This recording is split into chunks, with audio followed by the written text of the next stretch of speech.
Bonjour et bienvenue au centre de formation Inside Loop. Nous proposons des services de consulting et de formation autour des mathématiques appliquées et du calcul scientifique haute performance. Aujourd'hui, nous allons vous présenter Mathematica que nous utilisons tous les jours pour prototyper nos idées, pour valider ces idées, mais aussi pour communiquer avec nos clients. L'utilisation de logiciels ayant des capacités formelles comme Mathematica est malheureusement peu répandue dans la recherche industrielle. C'est pourtant un outil bien plus puissant que des solutions essentiellement numériques comme celles basées sur MATLAB, R ou Python. Une des raisons est peut-être que les premiers pas avec Mathematica sont parfois difficiles.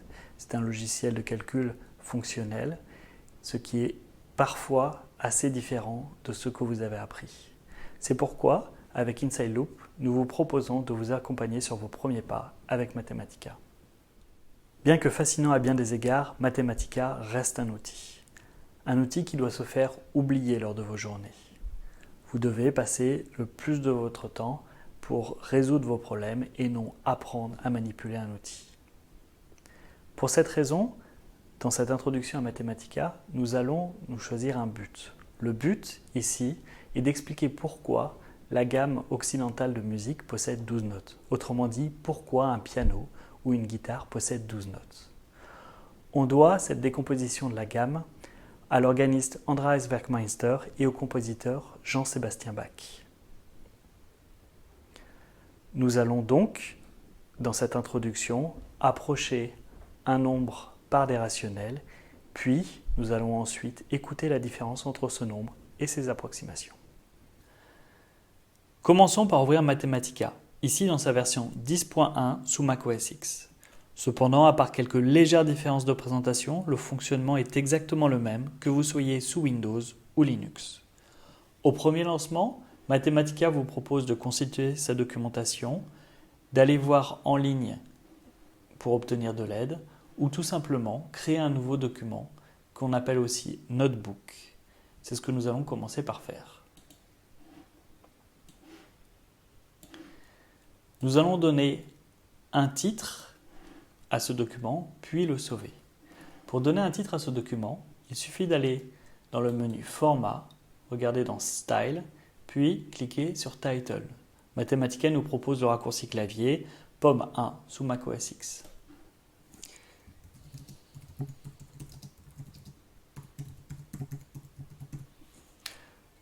Nous avons vu que Mathematica vient de créer une cellule dans laquelle on a tapé notre titre. Pour sortir de cette cellule, il suffit d'appuyer sur la flèche vers le bas. Mathematica nous met alors une ligne horizontale nous indiquant qu'il est prêt à créer une nouvelle cellule. Pour créer cette nouvelle cellule, nous allons dans Format, Style, Texte et nous allons taper le nom de l'auteur ainsi qu'une date, en appuyant sur Entrée entre ces deux informations. Pour sortir de la cellule, nous appuyons encore une fois sur la flèche du bas qui nous donne une ligne horizontale qui nous indique que Mathematica est prêt à recevoir de nouvelles instructions.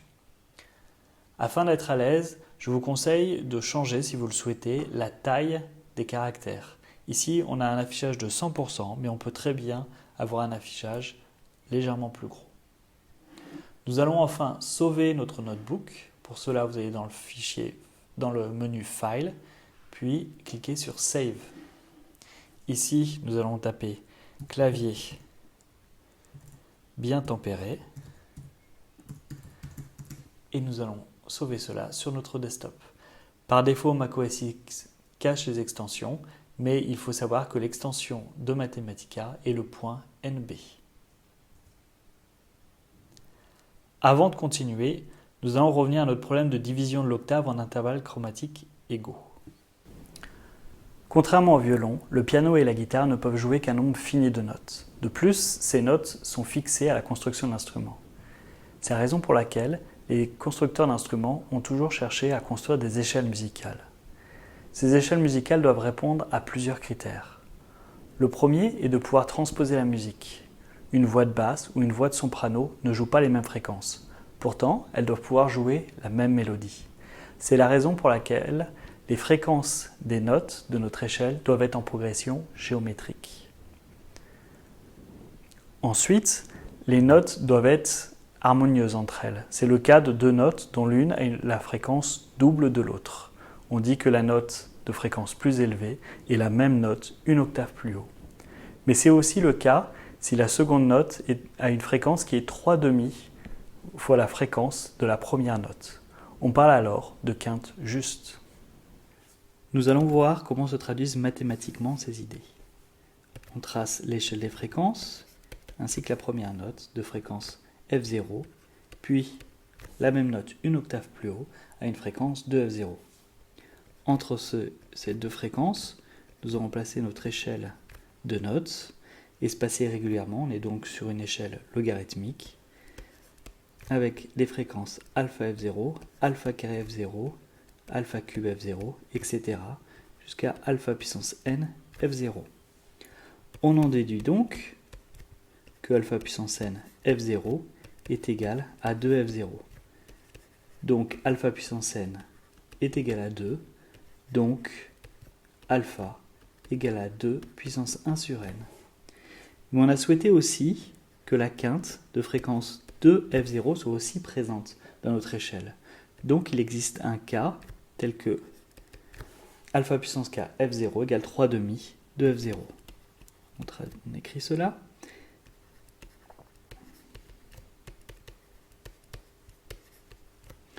Donc, alpha puissance k égale 3/2. Or, alpha, c'est 2 puissance 1 sur n. On en déduit que 2 puissance k sur n est égal à 3/2. On prend le log de cette relation, ça nous fait k sur n log de 2 égale log de 3 moins log de 2. Donc, k sur n est égal à log de 3 sur log de 2 moins 1. Nous allons commencer par rentrer ce nouveau nombre, log de 3 sur log de 2 moins 1, dans Mathematica. Pour cela, nous avons besoin de savoir comment on rentre un logarithme. On va donc ouvrir le compagnon essentiel de tout utilisateur de Mathematica, son aide. Pour cela, il suffit de sélectionner dans le menu Help Wolfram Documentation. Nous allons taper log, puisque nous cherchons une aide sur le logarithme. Mathematica nous donne alors une liste de fonctions qui sont liées au logarithme. Bien sûr, c'est la première fonction, log, qui nous intéresse ici. On voit que chaque fonction Mathematica commence par une majuscule. Lorsqu'une fonction est composée de plusieurs noms, comme log gamma, on voit que chaque nom commence par une majuscule. Mathematica utilise donc la convention camel case en référence aux bosses du chameau et aux majuscules que l'on a au début de chaque nom. Nous allons cliquer sur log pour avoir l'aide sur le logarithme. Chaque page d'aide de Mathematica est formatée de la même manière. D'abord, nous avons ici une description succincte de la fonction. Ici, on voit bien que log nous donne le logarithme en base naturelle. Ensuite, nous avons quelques exemples d'application de cette fonction. Enfin, quelque chose qui peut être très utile est une liste de fonctions qui sont connexes à notre fonction. Par exemple, ici, nous avons le log en base 10, le log en base 2, l'exponentielle, la fonction puissance, etc., etc.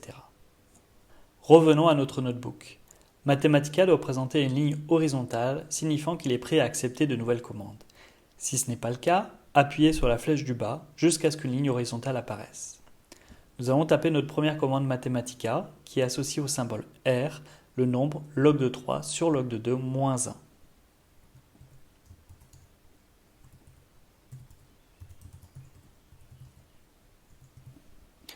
Contrairement à l'usage courant, Mathematica utilise des crochets pour délimiter les arguments d'une fonction.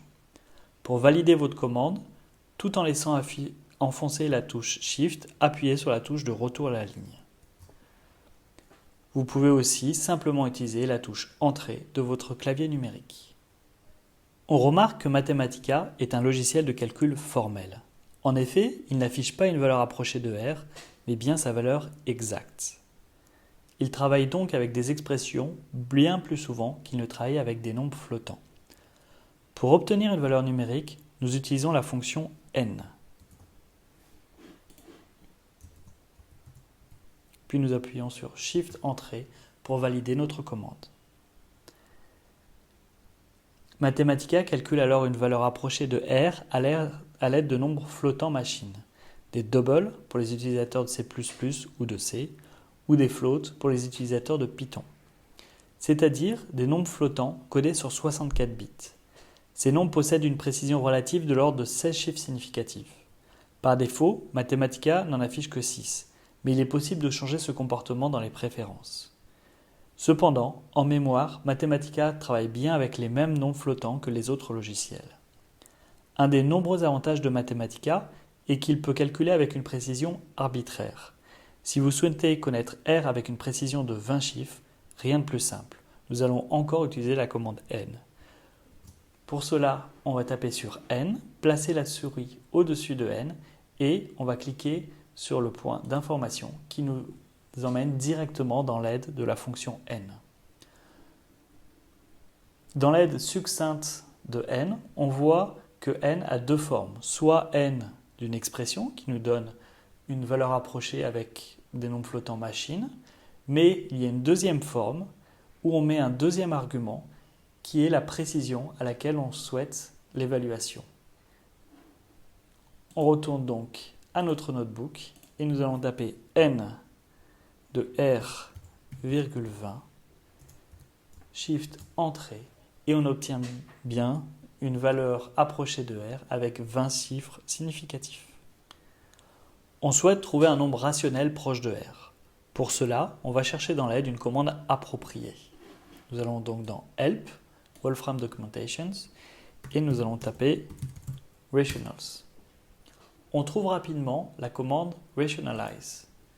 Cette commande permet, à l'aide d'une grandeur x et d'une précision dx, de trouver un rationnel proche de x avec une erreur inférieure à dx. Nous allons donc l'utiliser. Nous voyons que, comme beaucoup de commandes Mathematica qui utilisent des noms entiers, parfois cette commande est longue à taper. C'est pour ça que lorsqu'on tape, Mathematica nous propose différentes complétions. Comme ici, c'est la première complétion qui nous intéresse, nous allons taper sur la touche Tab. Nous voyons que Mathematica complète notre fonction et cette fonction passe du bleu au noir. Lorsque une commande est bleue, ça ne signifie que Mathematica ne la reconnaît pas. Lorsqu'elle est noire, ça signifie qu'elle existe dans son langage. C'est quelque chose de très utile lorsqu'on souhaite éviter les typos. Donc, rationalize R,01 nous donne 1,5. Donc on voit bien que 1,5 est bien une valeur approchée de 0,58 avec une précision de 0,1. Si on cherche quelque chose de mieux, nous allons chercher un rationnel qui approche R avec une précision de 1 millième et on trouve 24/41e. La théorie des fractions continues permet d'obtenir les meilleures approximations rationnelles d'un réel tout en contrôlant la taille du dénominateur. Comme c'est le dénominateur qui nous donnera le nombre de sons dans notre décomposition de l'octave, il est bien entendu essentiel de garder ce dénominateur le plus petit possible. En tapant Continued Fraction dans l'aide de Mathematica, on trouve rapidement la fonction Convergence que nous allons utiliser pour trouver les 7 premières convergentes de R. Nous allons donc taper Converge. On voit que Mathematica nous propose de compléter un Convergence. Nous allons demander l'aide pour avoir la syntaxe. Donc Convergence d'un nombre et on veut le nombre de convergentes. Donc, Convergence de R. 7. Nous avons donc les 7 premières convergentes de R. Nous pouvons utiliser la même fonction pour trouver les convergentes du nombre pi. Pour taper pi, rien de plus simple, il suffit de mettre un P majuscule et un I minuscule. Si on souhaite les 5 premières convergentes de pi, on tape la commande suivante et on trouve tout d'abord 3, puis ensuite le fameux 22/7, puis après d'autres convergentes avec des dénominateurs de plus en plus gros. Comme nous souhaitons travailler avec les différentes convergentes de R, nous allons stocker cette liste dans une variable. Pour cela, on va taper conv. Alors, j'utilise une variable qui commence par une lettre minuscule, comme ça je n'ai aucun problème de conflit avec les fonctions de Mathematica. Puis, je copie pomme C et je colle pomme V sous macOS X, ma commande convergence de R,7 et j'ai bien stocké ma liste dans la variable conv. Alors nous venons au passage de faire connaissance avec une expression essentielle en Mathematica, la liste. C'est une collection ordonnée d'expressions, de la première jusqu'à la dernière. On peut accéder à chaque élément de la liste individuellement. Si on souhaite le premier élément de la liste, il suffit d'y accéder avec des doubles crochets. On peut accéder de même au quatrième élément de la liste. Si on souhaite le dernier élément de la liste, on a le raccourci suivant qui consiste à utiliser un indice négatif. Conv de -1 va nous donner le dernier élément de la liste. Conv de -2 va nous donner l'avant-dernier élément de la liste. Bien sûr, la mémoire de Mathematica est protégée. C'est-à-dire que pour cette liste qui a 7 éléments, si on souhaite accéder au 8e élément de la liste, Mathematica nous donne une erreur. On souhaite maintenant construire une fonction qui nous donne l'erreur relative faite lorsqu'on approche R par une des fractions continues. Pour cela, on va définir la fonction f de la manière suivante. F de x, 2 points égales, n de x moins r sur r. L'underscore situé après le x est appelé blank en Mathematica. Il signifie ceci. Chaque fois que Mathematica rencontre f d'une expression x, quelle que soit l'expression x, c'est la signification du blank, on lui demande de remplacer f de x par n de x moins r sur r. On va d'abord valider cette fonction, puis on va la tester sur différentes approximations. D'abord, f de 1,5 qui nous donne une erreur relative de l'ordre de 15%, f de 7/12 qui nous donne une erreur relative de l'ordre de 3 pour 1000, et enfin f de 31/53 qui nous donne une erreur relative de l'ordre de 0,1 pour 1000. Si on veut appliquer la fonction à tous les éléments d'une liste, on utilise pour cela la fonction map. Si on regarde l'aide de Mathematica, Mathematica nous dit que la fonction map s'utilise de cette manière. On utilise map d'une fonction à une expression. Sur un exemple, map d'une fonction à une liste qui contient A, B, C, D, E va appliquer à f à tous les éléments de cette liste. On va donc appliquer f à tous les éléments de notre liste de convergente. On retrouve donc notre erreur de 15%, notre erreur de 3% et notre erreur de l'ordre de 0,1 pour 1000. On remarque en particulier qu'on peut passer une fonction comme argument d'une autre fonction. C'est une des caractéristiques fonctionnelles du langage de Mathematica. Mais on peut aussi travailler directement avec les listes. Si on soustrait un nombre à une liste, il va l'enlever à chaque élément de la liste. De même pour la multiplication ou la division. N, l'approximation numérique, va aussi marcher de la même manière. Si on applique n à une liste, il va appliquer à n à chacun de ces éléments. Donc, si on rentre n de conv moins r sur r, on obtient la même chose. On peut encore faire plus simple en utilisant la fonction f directement sur la liste, puisque notre fonction f s'applique à n'importe quelle expression du fait qu'on a utilisé un blank. On applique donc f de conv et on obtient le même résultat. C'est un des grands avantages de ce qu'on pourra appeler le typage dynamique de Mathematica. Si on souhaite afficher ces approximations de manière agréable, on peut utiliser la fonction TableForm. Cette fonction prend une liste, deux listes. La première liste est la liste qui va être affichée sur la première ligne. C'est donc la liste de nos convergentes. Et enfin, la deuxième liste est la liste des erreurs relatives, c'est-à-dire f de conv. On obtient donc ainsi nos différentes convergentes et les erreurs relatives. Nous allons enfin écouter la différence entre R et ses approximations rationnelles. Pour cela, on va utiliser la fonction play. Commençons donc par écouter un La à 440 Hz. Pour cela, on tape la fonction play, puis notre signal, c'est-à-dire le sinus de 440 fois 2πt. Notons au passage que le fois est implicite en Mathematica. Si vous mettez un espace, il va être compris comme un fois. Donc 2 espace pi espace t. Au passage, vous remarquez que Mathematica a mis en gris un petit fois entre le 440 et le 2 pour que ça soit plus visible. Virgule. Et ensuite, on va mettre une liste. Nous avons vu que les listes étaient fondamentales en Mathematica. On les retrouve un peu partout. On met d'abord la variable temporelle, t, puis le temps d'écoute. On va l'écouter entre les instants -1 et 1. Ce sont des secondes, donc on va écouter notre son pendant 2 secondes. On obtient une interface graphique et on peut appuyer ensuite sur Play. Nous allons maintenant jouer la quinte du La pendant 1 seconde, puis son approximation par différentes fractions continues. Pour cela, on utilise toujours la fonction Play et le signal qu'on va écouter est défini par morceau. Donc on va taper piecewise. Alors, la première partie de notre signal, c'est tout simplement la quinte exacte.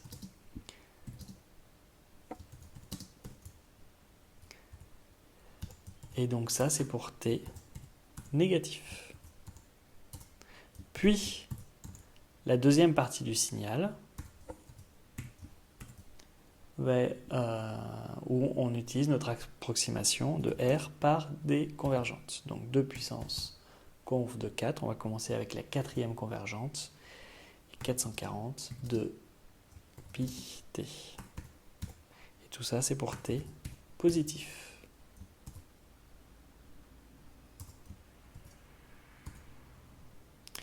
Et on va écouter ce son entre les instants -1 et 1.